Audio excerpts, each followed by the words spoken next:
कि अपनी गुहार लगाने हम कहाँ जाएं? आखिर अधिकारी पीड़ित लोगों की बात सुनने के लिए ही तो बैठे हैं। जो पीड़िता थी, जो मेरे साथ गई थी, उनको बेइज्जत करके वहां से बाहर निकाला गया, इस हद तक कि वो रोती हुई बुजुर्ग महिला वहां से बाहर निकली। किस अपराध में उन परिजनों को जेल में भेजा गया है? और अगर उन्हें जेल में भेजा गया तो मुझे भी भेजे।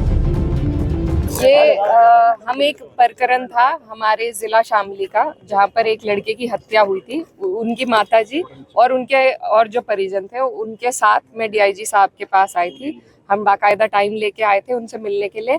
माताजी की कुछ दिल की मुराद थी जो वो रखना चाहती थी कि निष्पक्ष जांच हो। उन्हें डाउट था कि सही जांच नहीं हो रही है, तो हम आश्वासन लेने आए थे डीआईजी साहब से। उन्होंने बहुत सम्मान किया। उन्होंने माताजी उनके दफ्तर से रोती हुई बाहर निकली।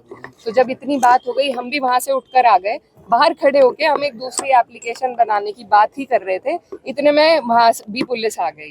फिर जाहिर सी बात है हमारी उनसे बहस हुई कि यहाँ खड़ा रहना भी अपराध है। क्या पीड़ित परिवार डीआईजी के दफ्तर के गेट पे भी नहीं खड़ा हो सकता है? क्या अपनी गुहार लगाने हम कहाँ जाएं? आखिर अधिकारी पीड़ित लोगों की बात सुनने के लिए ही तो बैठे हैं।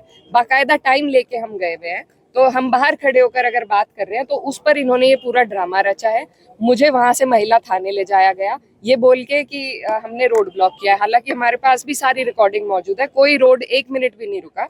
और दूसरे थाने में अन्य परिजनों को ले जाकर अब उन्हें जेल में डाल दिया गया है। हम ये पूछने आए हैं कि क्या अधिकारियों के पास अपनी पीड़ा को लाना, अपने दुख को जाहिर करना, क्या ये अपराध है?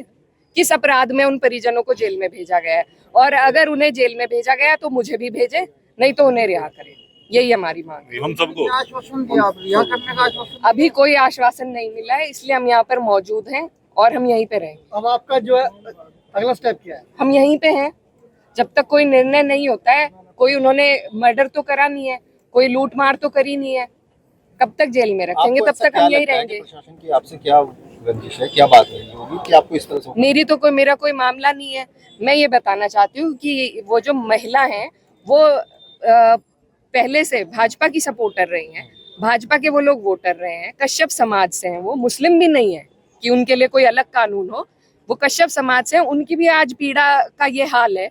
हम उन्हें साथ लेकर गए तो डीआईजी साहब से सिर्फ आश्वासन चाहते थे कि निष्पक्ष जांच हो जाए, वो भी उनसे नहीं दिया गया। और साथ में ये किया कि उन्हीं के परिजनों को जेल भेज दिया गया है। आपको रोका भी गया सरसावा से आने के लिए जब आप वहां पर बैरिकेडिंग लगाई गई। सरसावे में, हसनपुर चुंगी में हमें जिले में घुसने से भी रोका जा रहा था, लेकिन ये हमारा घर है, हम यहाँ के रास्ते जानते हैं, हम यहाँ पहुंचे हैं। और अब हमारी एक ही मांग है, मुझे कोई आपत्ति नहीं है, मेरे लोग मेरे साथ आए थे, या तो मेरे पर भी मुकदमा हो, 151 में वही कार्रवाई हो, या फिर उन्हें रिहा किया जाए। पुलिस प्रशासन की कहीं ना कहीं बातचीत जो निकल के आई वो ये कह रहे हैं कि हमारी ऐसी क्या बातचीत हो सकती है, और एक सपा सांसद वो भी महिला, हम उनको कैसे इस तरह की बात कर सकते हैं? किस तरह की?